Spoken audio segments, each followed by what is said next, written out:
Well, ahoy there, cruisers! We're sailing for 2 weeks on Ambassador Ambience, and as ever, we've booked an inside cabin. But stick around, as we're also going to take a look around an outside cabin and even a suite. Would we ever be tempted for an upgrade? Stick with us to find out. But first, let's take a look at the cabin that we were booked in. We were in cabin 9240 at the rear of the ship, and as ever, we do our cabin review at the end of our cruise so that we can give you a good flavour of everything that the cabin had to offer and any little niggles that we had. So let's go in and see what we can see. The first thing that immediately smacks you in the head are the pull-down beds. We decided to keep our beds apart as we don't like each other very much, so it wasn't a major issue. But if we had moved them into a double bed configuration, it would have been more difficult to get round the sides of the bed due to the pull downs sticking out. As it was, we found that there was plenty of floor space, even if the carpet did remind us a little bit of a Wolves Viennetta. So as you can see, some good sized bedside cabinets. The only issue is that when you're sleeping, I've found this pillow very useful to pop there to stop you banging yourself against it in the middle of the night. And also, when you pull the duvet over, you can bash your arm into that. So just one thing to be careful of. There are no plug sockets or USB ports either side of the bed. You've got full control over the lights, though, all of the lights here. And there is a little reading lamp, which is in a bit of an odd position for actually reading, but it is useful just to get a little bit of light into the cabin if you need to get up in the night. The beds have been comfortable. We've got a firm mattress at home, and these are probably medium to on the soft side, but we found them really comfortable. The duvets that are on are probably about a 10.5 tog. That's the sort of feel that we get from them. And again, they've been perfectly warm enough. So what we found is there is enough room to get your suitcases underneath the bed. However, we've had to leave them open, which is something that we often do because you can, if you haven't got too much storage space, you can put your dirty laundry into here and just tuck it back under again. So, handy hint from Travelling Light, open your suitcases up and use it as a laundry basket. Right then, on to the dressing area. We have tea, coffee, kettle, which is good. We missed that on Princess. There's also water here, the Purezza water. This is £2 if you want a bottle of that for your cabin, but you can buy it in the bars anyway. This is one that we bought from the bars earlier. There's a couple of disappointments here. The television has got your basic standard channels on and not much else. There's no films, no movies. It's not a particularly big screen. It's not smart. You won't be able to stream anything. It's very, very basic and functional. But if you don't come on holiday to watch videos in your cabin, it's not going to be something that's a great problem for you. Lisa did find this hairdryer a little bit of a problem. I think because it's short and there's not much depth to it, she found that her hair kept getting pulled into the back of it, and it does look an ancient sort of thing. I think it does blow quite hot.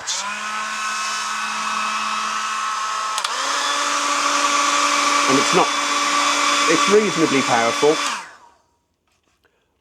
But it was just this bit kept pulling Lisa's hair into the back. So just one to be mindful of. I haven't had that problem. The thermostats here, we did come into the cabin and it was really warm when we first came in. And we found that we turned it down and it's slow to react, so don't feel that. I would give it half an hour to an hour for the air conditioning to kick in. A lot of people have complained about it being too hot or too cold.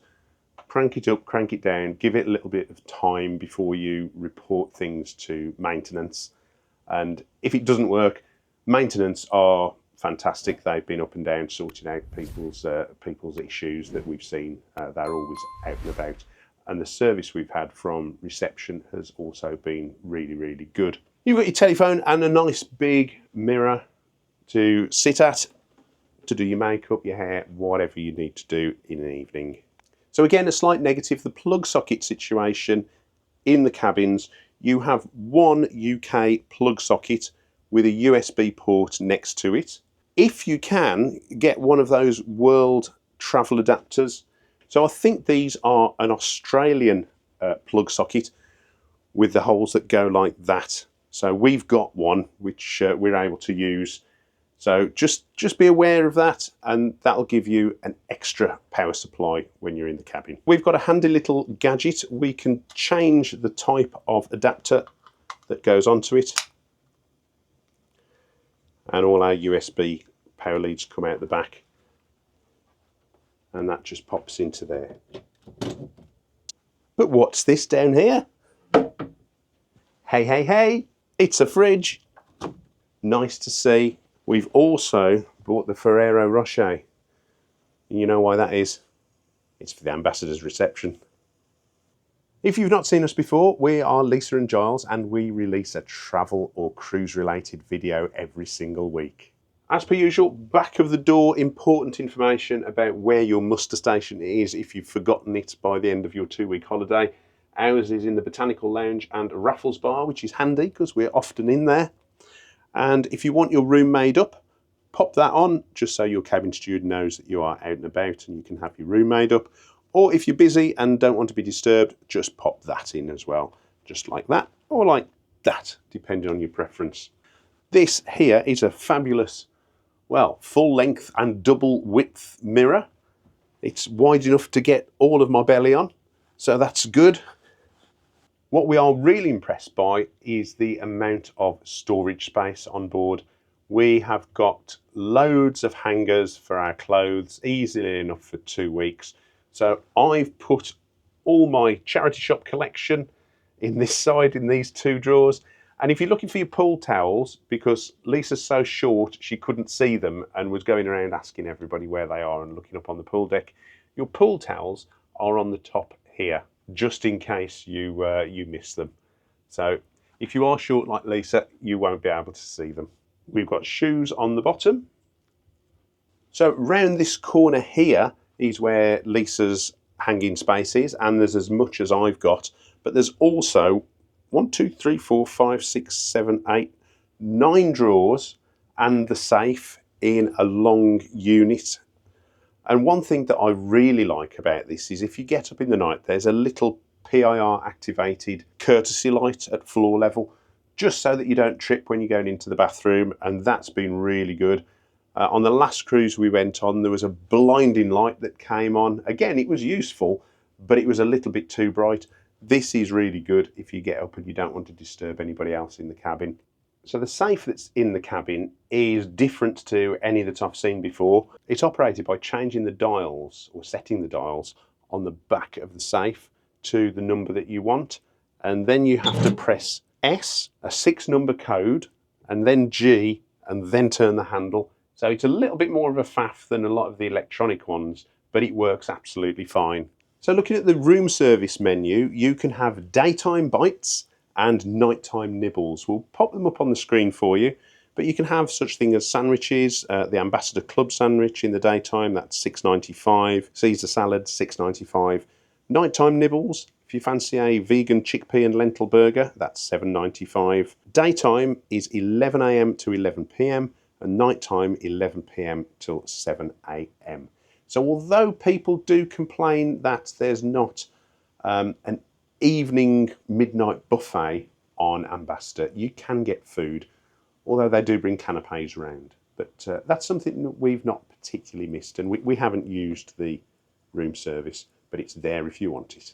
So I did remark that the carpet reminded me of Viennetta. The ice cream theme keeps going in the bathroom.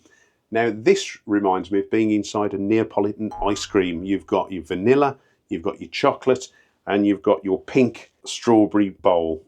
So it's an odd colour scheme. It's obviously of an age. This ship's 34 years old, and the cabins haven't been touched or upgraded a great deal since then. But it's all perfectly functional, perfectly clean, works fine. And unlike on Ambition, in the inside cabins, there's a lot more room when you are sat on the toilet. You were restricted by the shower cubicle. There's lots of room to man spread on here. Forgive the image. And plenty of room for 1 cheek, 2 cheek, rah, rah, rah, as somebody once said. I Can't remember who that was. The shower's been absolutely fine. It's easy to operate. You just flick the handle up and it's been great. There is a washing line in the shower for you to dry your things on, and that's been useful for us because we're not too far from the hot tub, so we've been nipping up there, nipping back, and we can dry our swimming costumes on there. In the shower there is a shampoo and conditioner, which is a combined product, and there's also a shower gel in there. There is liquid hand wash to the left hand side in here, and cups and cup holders as well. So most things you want is a shaver socket. And one thing Lisa really did like was the mirror setup in here. Although the mirrors are getting old and you can see that some of the mirroring is coming off in places, again, not an issue, but the storage behind is really good, and you can angle the mirrors to give you a good view around the back of your head, just to check your hairstyles and all the rest of it. So Lisa's really appreciated that. Me, not so much. The one thing that Lisa might have wanted would be a magnifying mirror just to pop on her makeup, because her eyesight's deteriorating that much these days. But yeah, that was one thing she missed that we've had on previous cruises, just a magnifying mirror in the bathroom. There are also little hand flannels in the bathroom, which has been pleasant, and you don't get that on all ships. The towels are changed frequently, sometimes probably more frequently than we would care to. We're happy to use our towels for a couple of days just to save on water, but they keep getting changed and keep getting hung back up. So we are being very well looked after here. So are we happy with our inside cabin? Well, what we thought was the smart cruiser would decide to pick an inside cabin when going on a Land of the Eternal Sunshine cruise, because it's nice and dark in here. As you can see, there's nothing beyond the artificial curtains.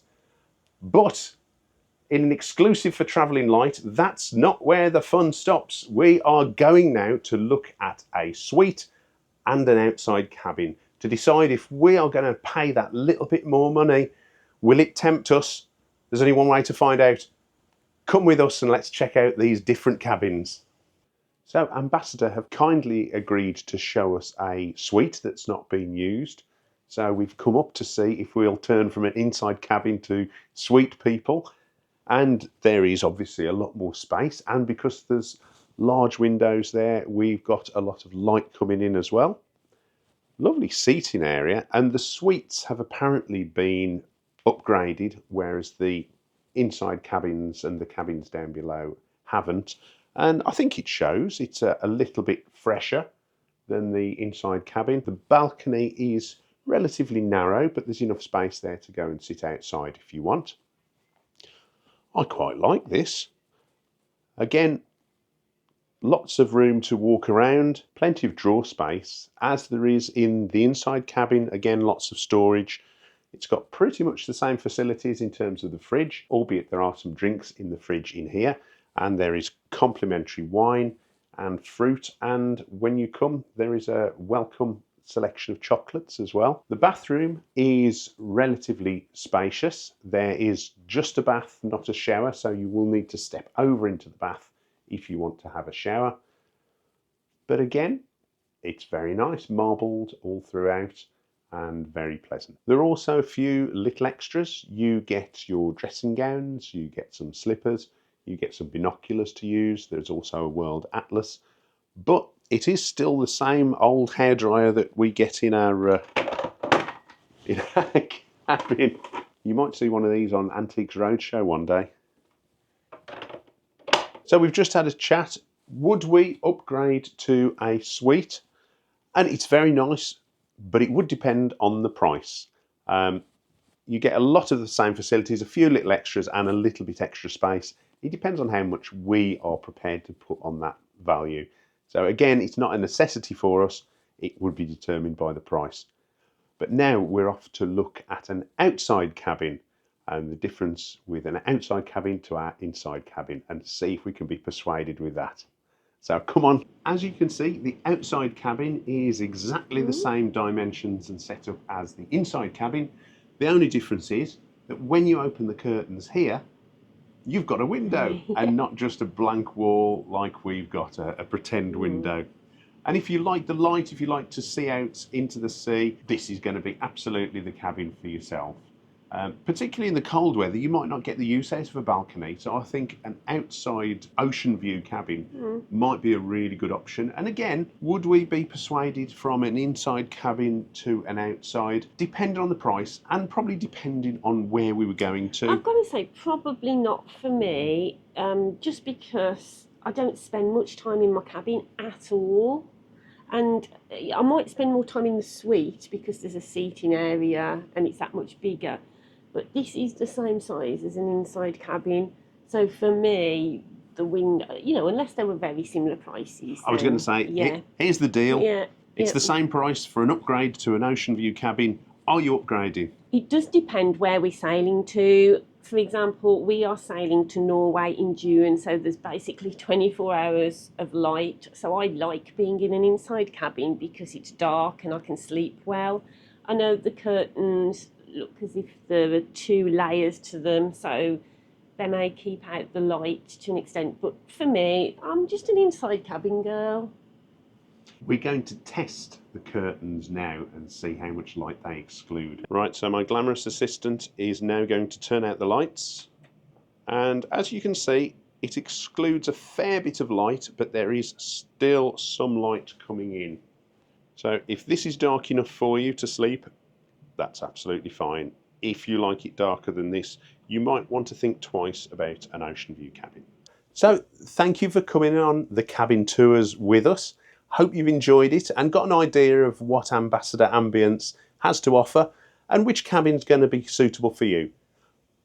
We're happy stopping in at Inside Cabin. As ever, we're yet to be convinced unless there's a good deal, because that's what we're all about. Thanks for watching. Much appreciated as ever. Take care. Goodbye.